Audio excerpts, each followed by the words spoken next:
My husband is lying in bed, his eyes fixed on the television, but something about his posture bothers me deeply. He seems tense, distant, and that worries me. For a few days now, I have noticed a change in his behavior, a silent distance that I cannot decipher. Even without speaking, his body tells me that something is wrong, and this creates a void between us. As I watch him, a mixture of desire and frustration invades me, and this feeling only grows. From the first day, his presence attracted me. There was always something irresistible about him, something that made me want to always be close to him. But now, even though we are just a few centimeters away, I feel that a distance separates us that I do not know how to measure. I try to get closer, I try to understand, but it seems that he moves further and further away, leaving me alone with my thoughts and feelings. Inside me, there is a heat that I cannot control. It is the desire that still burns for him, the same desire that has always been there, but that now mixes with a silent pain, the result of frustration.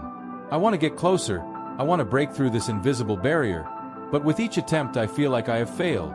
My husband's father used to be someone who soothed this kind of tension in me, someone who brought a necessary calm. But now, this heat continues to grow, without response, without relief.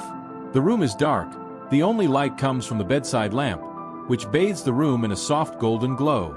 It is a light that should be cozy, but it only highlights the distance I feel between us. He is so close, but at the same time so far away, and this feeling of emptiness consumes me more and more with each passing minute.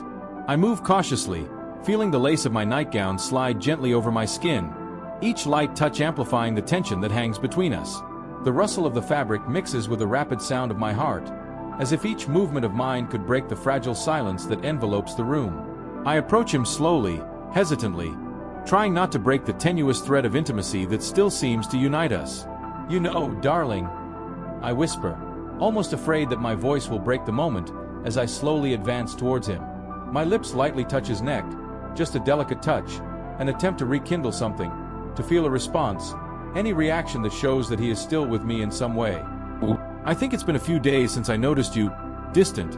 My voice comes out soft, with a lightness that disguises the deep concern that grows inside me. I try to sound relaxed, almost playful, but deep down I carry a weight that I cannot hide. With every word I speak, there is a mixture of fear and hope. Fear that he will continue to pull away, hope that something in me can still reach him. "Remember that you have me to listen to you if something is bothering you." My words float in the air, wrapped in a silent promise of support, but also in a desperate attempt to create a connection that seems to be slowly fading. I feel the heat of my own body contrasting with a coldness that seems to emanate from him, and this invisible distance hurts me more with each passing second. He finally looks away from the television for a brief second, and his eyes, cold as marble, meet mine. "There's nothing wrong with me, honey. Everything is fine," he says with a cutting indifference, like a blade piercing my chest. The coldness in his voice echoes inside me, creating a distance that feels increasingly insurmountable. I'm just watching the show, relaxing, because I want to sleep in peace. My hands, which were delicately running down his arm, stop instantly. His words freeze my movements, as if the warmth I was trying to convey was blocked by an invisible wall. I feel a silent pain spread inside me, but even so, I try not to let it push us further apart. I try to soften the moment, looking for a way out of the heavy silence that has settled between us. "How about I relax for you?" I suggest in a lower tone, almost a whisper, my voice heavy with a desire that has not been reciprocated for some time. I try to sound light, playful, but the vulnerability in each word is impossible to hide. "You know, it's been a while since the two of us." "Well, nothing." The sentence comes out unfinished, as if I can't find the right words to express the emptiness I feel. The silence that follows weighs more than any answer, and the distance between us seems to grow, despite being side by side. Inside me, a silent battle rages. The desire to rekindle what seemed lost, to reach the person who was once so close, now slips away like sand through my fingers. I pause, searching his face for a flicker of desire, a small spark that tells me he misses us too. "I think I need you to give me, you know, as the boys say, my fair share of it," I say, expecting a smile, a gesture that shows he understands. Instead, I'm met with an icy stare that takes my breath away. His eyes, once warm and protective, now feel like an impenetrable fortress, and it cuts through me. "I'm not ready for that right now," he replies, his voice so cold it tightens my chest, as if an invisible hand is strangling my heart. His indifference paralyzes me. The pain I feel is almost physical, and my breathing becomes slow and uncontrolled as I try to process what I've heard.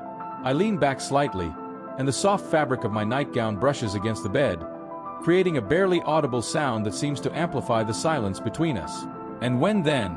When will you be there for that?" I ask, my voice sounding more fragile than I would like. The words come out thick with anxiety and a deep longing for connection.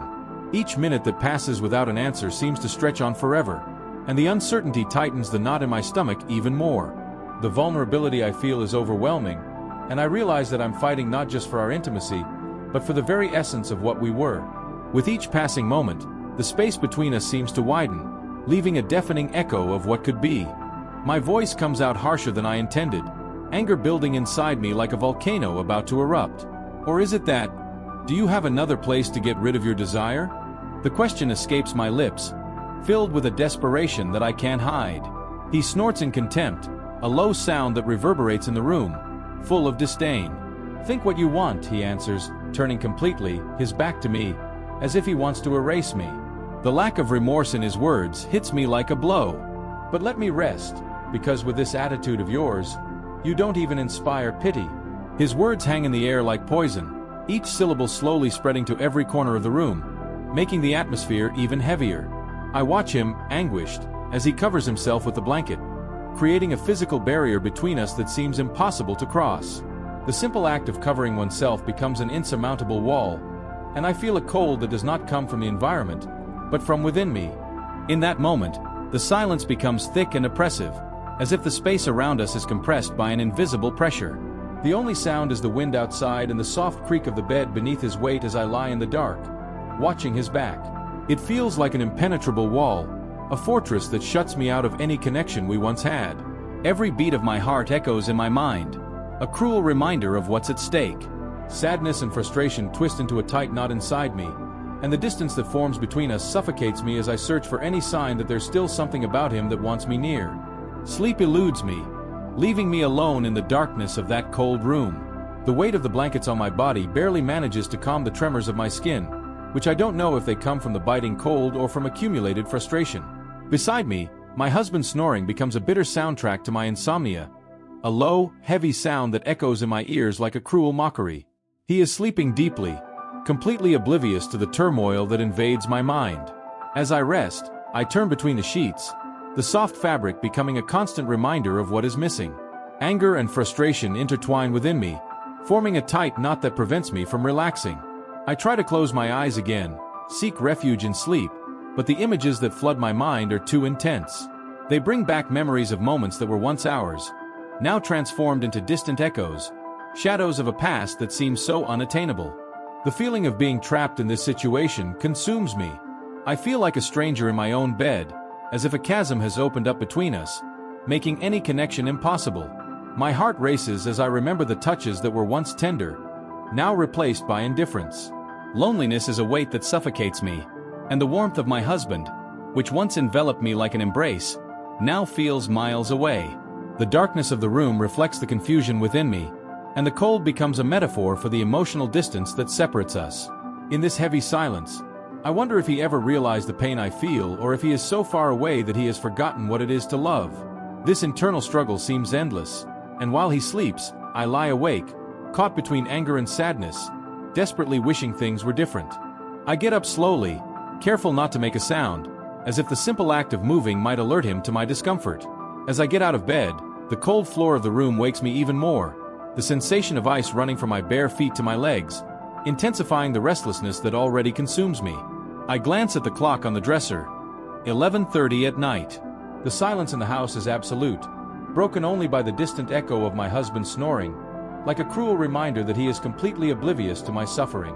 I walk to the bathroom without turning on the light, the nightgown sliding over my skin, almost transparent in the weak moonlight that filters through the windows. The bathroom is dark, but the soft light guides me, offering a breach of comfort in the midst of the darkness that surrounds me. I close the door behind me with a soft click, which resonates louder than I expected in the oppressive silence. I don't stay inside long, but as I step outside, I feel that something in the atmosphere has changed. The light in the hallway suddenly turns on, bathing the floor in an unexpected glow. I stop, paralyzed in the doorway, my nightgown clinging to my body due to the humidity in the air, as if the atmosphere itself is aware of my state. And there, about 10 feet away from where I am, I see him. My husband's father is motionless, his eyes fixed on me for a second that seems eternal. A shock wave runs through my body, mixing surprise and a hint of fear. His gaze is piercing, and in that instant, the silence becomes almost palpable. The vulnerability I feel is overwhelming. I'm exposed under his observation. My mind is buzzing with questions. What is he thinking seeing me like this, alone in the dark? Is there something more between us that I can't understand? The discomfort of the moment turns into a whirlwind of emotions, while the distance that separates our worlds becomes more evident. The cold of the hallway contrasts with the heat I feel growing inside me, a confusion of feelings that prevents me from moving. My heart starts beating faster, not out of fear, but out of sudden awareness of my body, exposed beneath the thin fabric of my nightgown that, in the light, hides nothing. I feel each beat as if it echoes through the room, the intensity making me realize how vulnerable I am. He doesn't say anything, just watches me for a moment that seems to drag on, his eyes investigating every curve, before turning abruptly to the wall. His rejection hits me like a blow, and my breathing becomes erratic, while an uncomfortable heat invades my cheeks. My mind begins to wander between reality and fantasy, and I search for the right words, but they seem to elude me. "Oh, father-in-law," I say softly, trying to sound casual, although my voice trembles, betraying the insecurity I feel. This trembling scares me. A knot forms in my stomach, a mixture of embarrassment and an inexplicable desire to break the tension that surrounds us. "But, please, stay like this while I go through." The phrase comes out almost like a request, and even without looking at him, I feel the gravity of the moment. He nods, but doesn't say a word. The silence between us is thick, heavy, broken only by the hum of the fluorescent light in the hallway, as if the universe is waiting. The heat I feel isn't just physical. It's a combination of tumultuous emotions, of a forbidden attraction that becomes palpable in the air. Each second that passes carries an emotional charge, a strange connection that fluctuates between desire and the need for distance. In this instant, everything becomes a maze of complex feelings, where the line between right and wrong seems to fade. I walk quickly, feeling the weight of his presence behind me. My breath is heavy as I cross the space between us, a distance that, although physical, carries an almost palpable emotional tension. As I pass him, I feel the closeness of his breath, a mixture of heat and pressure that envelopes me. A subtle scent of cologne and wood floats in the air, reminding me of the strength he represents. He is a large, burly man, and his mere presence fills the hallway, making me feel small and vulnerable, as if I were standing in the middle of a storm I could not control. As I leave him behind, an unexpected whisper breaks the silence. It's so low that I almost think I imagine it. "I'm sorry. I didn't mean to see you like this." His words reverberate in my mind, and for a moment I hesitate. The sincerity in his voice resonates, awakening in me a wave of empathy, but I don't stop to respond. What would I say? I keep walking until I reach my room, where the sound of my husband's snoring remains unchanged, a reminder of normality that now seems distant. The door closes behind me, and the silence of the room is a relief, but also a prison. Inside me, a battle is raging. The attraction I feel for him, mixed with guilt and the desire to escape this situation. My mind is agitated, analyzing every detail, every sensation that still echoes from the hallway. The night drags on, and what should have been a refuge now turns into an emotional battlefield, where feelings clash in a restless dance. I close the door softly behind me, leaning against it as I try to calm the whirlwind of thoughts that assault me. My skin is still crawling, but now I don't know if it's from the cold or from what just happened. A mix of confusion and desire settles in my heart. The next morning, I wake up to the already automated routine, a familiar dance that I prepared for my husband's breakfast. Each step is a ritual that I hope will ease the invisible tension that has hung in the air for the past few days, like a weight I can't explain. The clink of cups in the sink and the soft rustle of bread in the toaster break the silence, but the music in the house doesn't manage to ease the uneasiness I feel. When I hear the footsteps approaching the door, my heart skips a beat. I turn to him with a smile, but the hollow feeling in my chest whispers that something isn't right. He walks into the kitchen, but doesn't even bother to look at me. His indifference is like a blow, and frustration begins to rise. "May I get it?" I ask, trying to make my voice sound light, almost carefree, as I reach for the coffee pot. But inside, I'm a wreck. His answer is a shadow that cuts through me, and I wonder if he notices the distance that's growing more and more unbearable between us. Every movement becomes a reminder of the intimacy lost, while I try to hold myself together, disguising the pain with smiles that now feel hollow. The coffee may be hot, but the atmosphere between us is frozen, and I long for a sign, a word, anything that might rekindle the connection we've been missing. The hot steam rises slowly, and the familiar aroma of freshly brewed coffee fills the air, but the familiarity feels distant. "That's not necessary, I have hands too," he replies with a coldness that cuts like a knife, sitting down at the table without even looking away from me. My stomach sinks, a wave of despondency hits me. The sight of him, so close yet so inaccessible, causes me intense pain. "Darling, what's wrong with you?" I ask, trying to unravel the icy distance that creeps between us. My heart pounds in anticipation of an answer, but the lack of emotion in his eyes leaves me speechless. I feel the space around us narrowing, the invisible tension building. It has now faded into shadows. The coffee bubbles in the pot, but the heat I feel is not enough to warm the cold that has settled between us. I am lost in a sea of emotions, trying desperately to understand what separated us, while the routine continues, but my heart cries out for something that seems out of reach. The creak of the chair as it moves is the only answer I receive, a sound that resonates like an echo of growing discontent. Then, he launches another verbal dagger, wounding me deeply. "Don't call me darling. It's even irritating to hear your voice," he says, his fingers drumming nervously on the table, as if his impatience is manifesting itself in each beat. "The fact that you said that to me gives me something." His confidence in his words hits me like a slap, and I feel the anguish build up inside me. I swallow hard, the dry sound echoing in my throat. For a moment, the world around me seems to stop. The coffee pot still drips, and the clock continues its incessant ticking, but inside me, something slowly breaks, like glass shattering. "I just want you to be happy," I reply quietly, holding the butter in my hand, but it no longer seems to have a purpose. The weight of his indifference presses down on me, as if I were carrying a mountain on my back. The warmth of the melted butter between my fingers is no comparison to the cold that invades my heart. Every unspoken word between us becomes a wall, rising higher with each second. I search his eyes for a sign that there is still something there, but I find only an abyss. The table between us is a battlefield, and I am struggling not to let myself succumb to the pain of rejection. The silence becomes deafening, filling the space that used to be warmed by laughter and conversation. My heart flutters, but my hands tremble, unable to act. I am trapped in a cycle of love and despair, trying to find a way out, while the shadows of what we were continue to haunt every moment we share. My vision blurs, confused, as I try to comprehend what he just said. "Well, don't say anything," he interrupts me abruptly, standing up from the table. A wave of despair washes over me as I watch him walk away, his coffee cup remaining untouched, as if what was once ours doesn't matter. The chair creaks again, a cruel sound that sounds like a parting blow. I want to continue the conversation, to explain, maybe even to beg him, but the words get stuck in my throat, choked by the knot of incomprehension that grows with each moment. "I told you not to do anything," he repeats, his voice cold as he picks up his jacket from the chair in the dining room.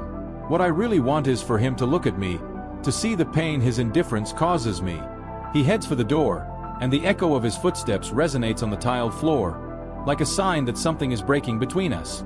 The silence in the kitchen becomes deafening, heavy and oppressive, interrupted only by the sound of a spoon falling to the floor, a sound that seems so small and insignificant compared to the avalanche of emotions I am feeling.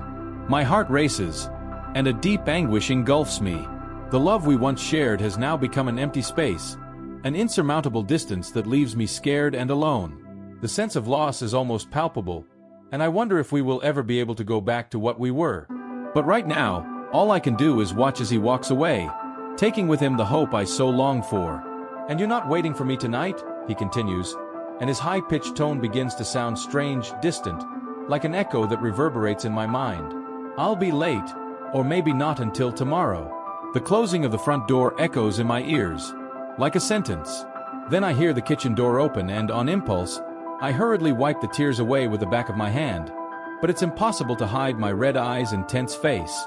My father-in-law enters with a firm step. I try to avoid his gaze, but even so, I know he has noticed my state.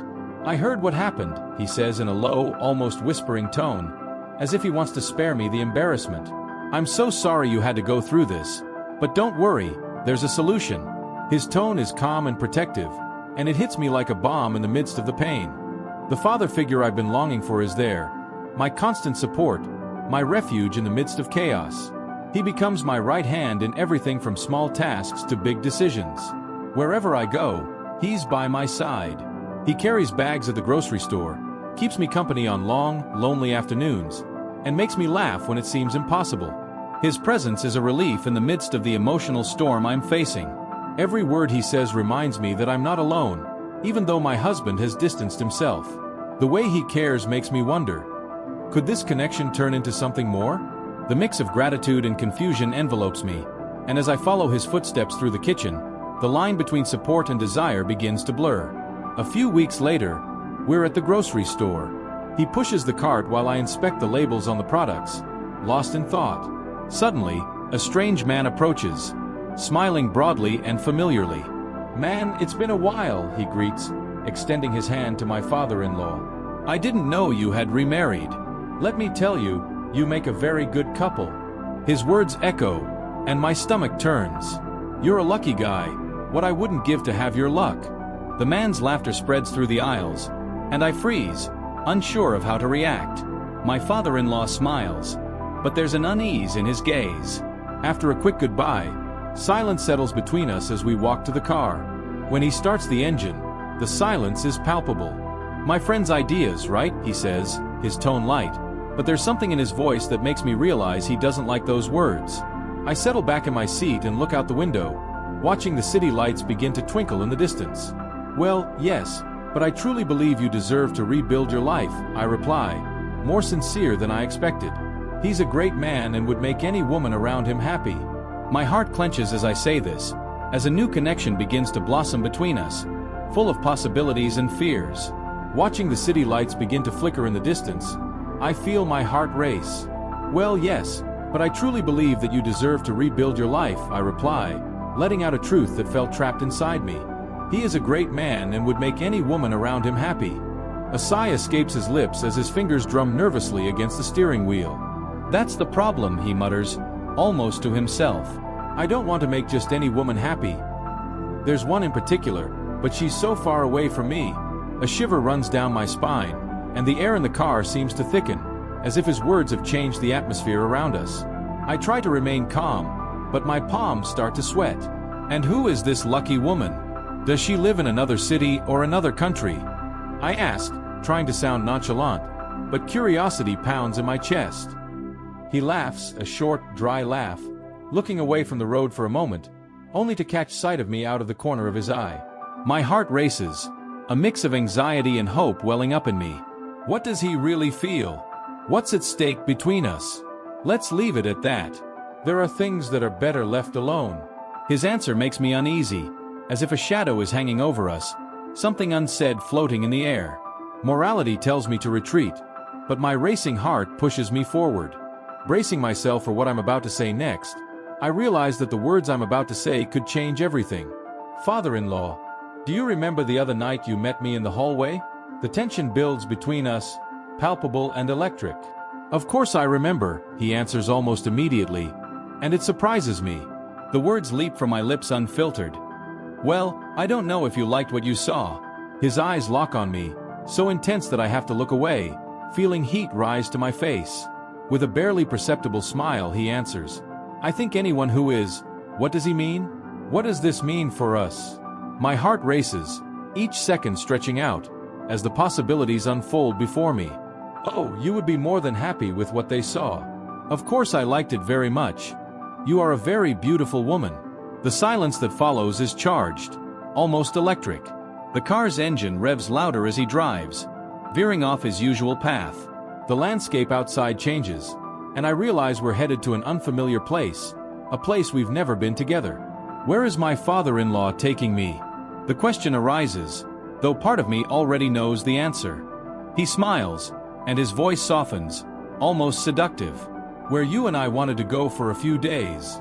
The air grows heavy, and the words disappear, replaced by a palpable tension. We have reached a place where everything that was left unsaid becomes action, where the weight of our respective traditions seems to melt away in the heat of the moment. I feel my heart race, excitement and anxiety mingling. What will happen now? Desire and fear dance within me, as the line between right and wrong becomes ever more blurred. We have gone to the last corner of our being, where neither my husband nor his absence have a place. The days that follow are a whirlwind of emotions. I leave my husband. He has already found someone else, and I do not want to prolong the inevitable. I leave as I came, full of pleasure, but with my heart full of conflicting emotions. My father-in-law still seeks me out from time to time, but something inside me has changed since that first time. What seemed like a solution, a way to ease my pain, ends up creating a deeper wound. Each message from him brings a mix of joy and guilt, as if the memories of the passion we shared have turned into a dark alley of my betrayal. And although he is a wonderful man, I no longer care for him as I used to. I feel like I am losing something precious, as if each shared laugh is a reminder of a happiness that I can no longer recapture. Deep down, I know that the weight of our decisions always comes to us. The freedom I sought feels more like an emotional prison, and the initial euphoria now dissolves into an anguishing void. If you like my story, subscribe to the channel, as there will always be stories on the channel that can help you. Thank you.